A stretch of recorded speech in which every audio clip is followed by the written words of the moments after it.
One of the things that I find most interesting in Yashahime are the scenes that pay homage to Inuyasha. The reimagining of scenes from the past series and portraying them in new lights is always really cool to me. And yes, there are people who might argue that there is a laziness factor here. Why don't they just create new demons or new events? And I get that. So as the last episode's big scene was heavily inspired by a moment from Inuyasha, I wanted to take a moment to look at it and compare, as well as talking about why they might be reusing ideas like this and if I think it's a good or bad thing. But before all of that, if you like these dives into Inuyasha and Yashahime, or just the writing behind anime series in general, be sure to hit the like button and subscribe for more future content. You can also check out the description down below for links to my Patreon, Twitch, or Discord if you're looking to support the channel a bit extra, or be a more active part of the community. Finally, you can follow me on Twitter and Instagram at ExcellianYT, but with all of that being said, let's get into it. So I think the first thing we should talk about is why making references or being inspired by the original series happens, and what makes it a good or bad thing. One of the biggest strengths of this style of writing is that it allows for a through line between the two series. That said, the most common complaints that I see in regards to Yashahime are 1, it isn't like the original series, and 2, the exact opposite of that, they borrow too much from the original series. Which, yeah, that checks out. When you make subtle or sometimes even not so subtle references to a past work, this can be called an allusion. These allusions to the original series act as a way for viewers to be like, yo, that was like when this happened in the past in Inuyasha, and they can be really powerful tools in producing nostalgia, which for a series like Yashahime is pretty important. On top of that, these allusions make the series more recognizable in the franchise. It grounds them in the reality that we've already set in place, and that can be a very good thing for a series' credibility. But this can also be used in a way to make the audience blend their emotional connection between two characters. So for example, in the scenes that we're going to be talking about today, Setsuna is a character that a lot of people had lukewarm feelings towards, but when you give her a moment that mirrors one of Inuyasha's most iconic moments, you can kind of spread the love and attribute some of the nostalgia for Inuyasha's moment into Setsuna's character as well. And let's be real, I think it's safe to say that just about everyone who watched episode 20 likes Setsuna more than they did before. Now let's cover some of the negatives. The most common complaint is that it's very lazy, and depending on the intention and outcome of the illusion, it can definitely feel that way. Firstly, when mimicking a scene, it's important to work on a thematic level. And to cover this topic, I'm probably going to spread out of Inuyasha a little bit, so bear with me. You all know I love One Piece, and its mangaka, Oda, is an absolute master when it comes to using illusions in his writing. He's a big proprietor that history doesn't repeat itself, but it does rhyme. I won't go into it too much because of spoilers, but there are 3 arcs in One Piece that cover the idea of monarchy and revolution. The first time we see it, we have this king whose literal ability is gluttony. He is selfish, he takes everything for himself, leading to the ultimate death of his country, where those who truly care for the nation need to stand up and make the right changes. The second time is immediately afterwards when we see a king who's facing a revolution despite being kind and caring, because a warlord, a very prominent pirate working for the world government, is pulling strings from behind the scenes to create chaos in an attempt to rule the country himself. And finally, much later, we have a kingdom where a warlord succeeds in taking over a nation, and we're dealing with his horrible rule there where there's no chance for the citizens to rise up at all. These all follow themes of dealing with kings and revolutions, but they're all done in ways which invert the previous interpretation.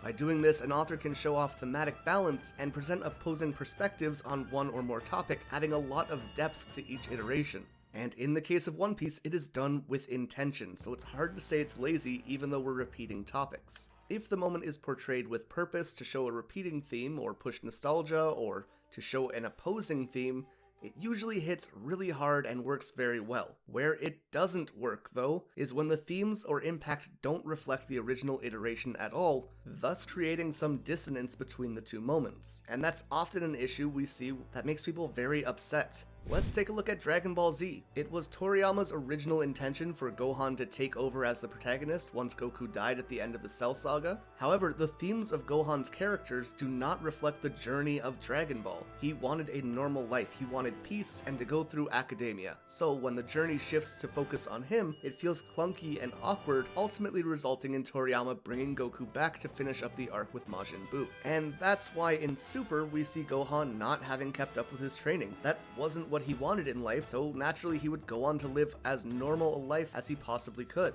Finally, these reimaginings can also be done to improve on ideas that an author might have loved that didn't quite land with the audience. For example, look at The Office. While the UK version is absolutely great, it might not have been as popular with North America, so it was reimagined in a more accessible way and became a massive success here as well. Of course, this can also fail if the interpretation doesn't exactly fit in with the themes of the previous work. For example, we have the Looney Tunes moving into Toonatics Unleashed, a show I am sorry to have to remind you about. In a more successful version of this, we might see Teen Titans with Teen Titans Go, which, I mean, I still enjoyed while I was under the influence, if I'm being honest, but it's very hard to say it carries on the spirit of Teen Titans, and as such, there's a big disconnect between those who enjoy Teen Titans and those who enjoy Teen Titans Go. While they share the same characters, they are not the same show, and the themes of those characters don't exactly follow over from one series to the other. So with all of that in mind, let's finally get into the discussion and comparison between Setsuna and Inuyasha's rage moments.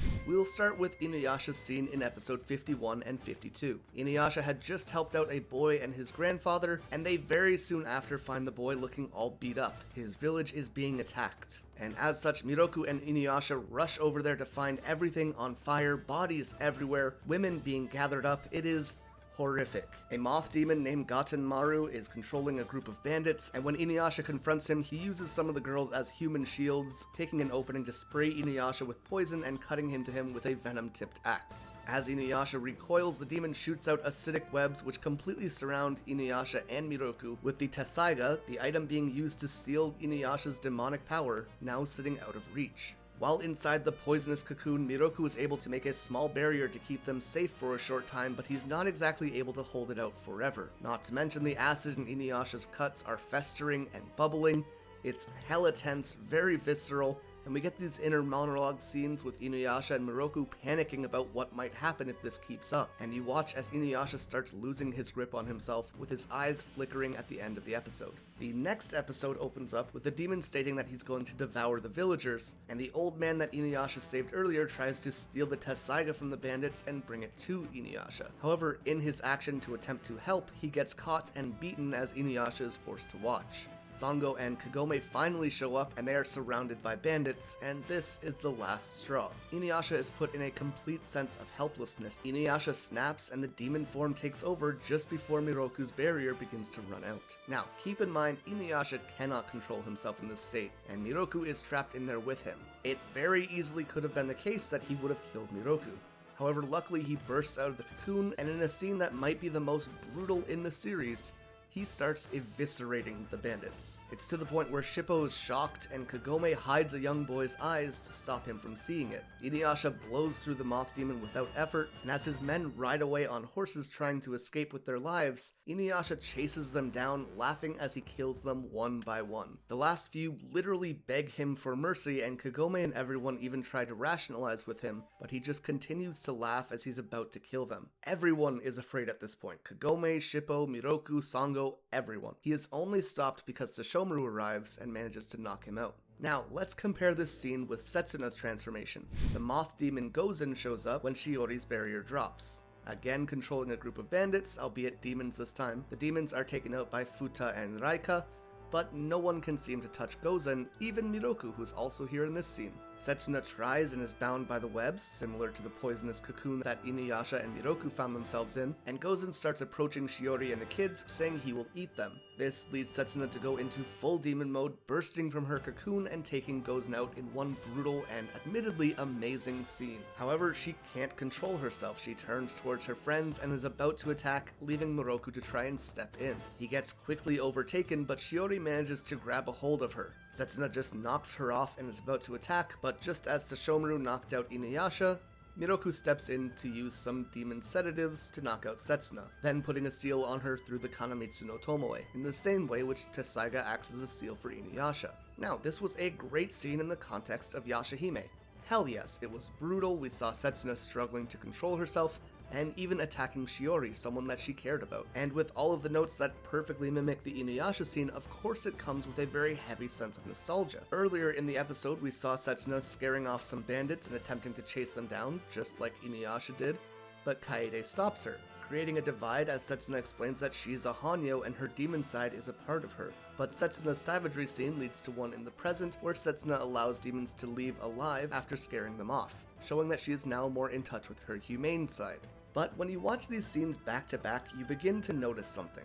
The Yashahime version is missing a lot of the core elements. Firstly, a lot of time was put in to build up the moment with Inuyasha, like a full episode of build-up, and then a full episode just put into his rampage. Just absolute carnage as we watched him laugh as his friends started to fear him. Just the amount of time dedicated to this moment to allow it to marinate was drastically different, and as such it really affects you differently as you watch it. I showed these clips to a friend of mine who hasn't seen either series, and as he watched Inuyasha's rampage, he genuinely gasped and could only really manage to say, "Holy fuck, I see why you love this show so much, it's insane."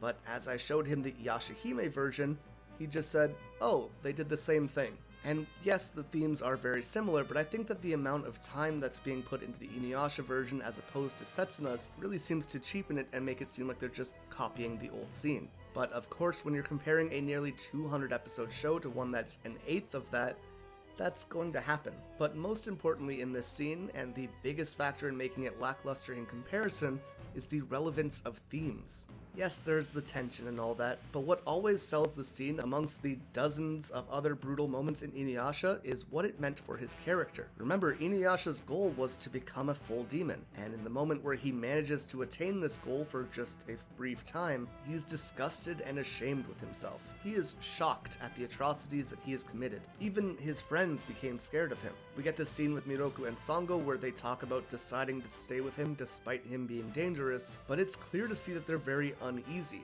And this is something that only 2 episodes earlier would have never come up. Back then, they knew that he was brash and yeah, he could be violent sometimes, but the thought of him hurting them had never once crossed their minds. The people he saved were also horrified of him, to the point where they won't let the boy from earlier even come near him because he's a monster. Yeah, the boy tries to defend him, but as he does, Inuyasha just thinks that he wasn't some kind of hero like the kid thinks. All he was doing was hunting men. The demon that he wanted to become is not the demon that he was. Everything that he had believed and wished for until now was put into question. He goes to the nearby river and starts slashing at it, trying to wash the smell of blood off his hands, obviously itself being an allusion to Lady Macbeth, working perfectly as one, as it still follows the themes of Lady Macbeth itself. He is disgusted with himself, even refusing to look at Kagome and telling her that she doesn't have to stay with him if he's scared, which in his own language means that he's actually the one who's afraid of attacking her if he transforms again.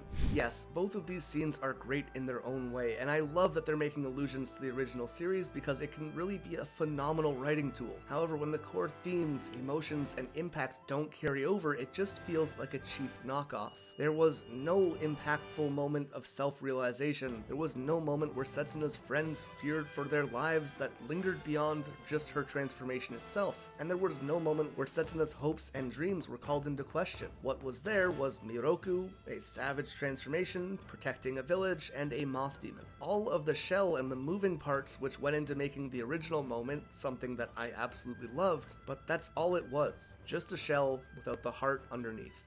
But these are just my thoughts on using illusions in writing and whether they're good or bad in Yashahime, and my own personal comparison between Inuyasha and Setsuna's rampage moments. I'd love to hear your own thoughts on this in the comments down below, and if you want to see more videos like this, you can let me know what other scenes I should compare, where they worked, and where they fell flat. I might make a part 2 in the future. If you enjoyed this video, be sure to leave a like and subscribe to the channel, as well as consider checking out the Discord for more. You can also follow me over on Twitch at twitch.tv/ExcellianYT, and as always, a big thank you to our patrons, with the Dai Yokai Aikerochu, Jacob Wiley, and Ify Babes, our Yokai NL Cruz, Bloodwolfmon, Jamie Heck, Joker Rose, Lucifina Akuma, Sayo Arendelle, and our Hanyo, Anthony Hogan, Brunette Thrasher, Kasim Salim, Love the Kiwi, Michael Greycoat, Dega Kitty, Randy Moseyman, Samantha Olsen, Savage Camel, Simon Electric, and Kiwi Dog. Thank you guys so much for watching, and until next time, remember to stay excellent.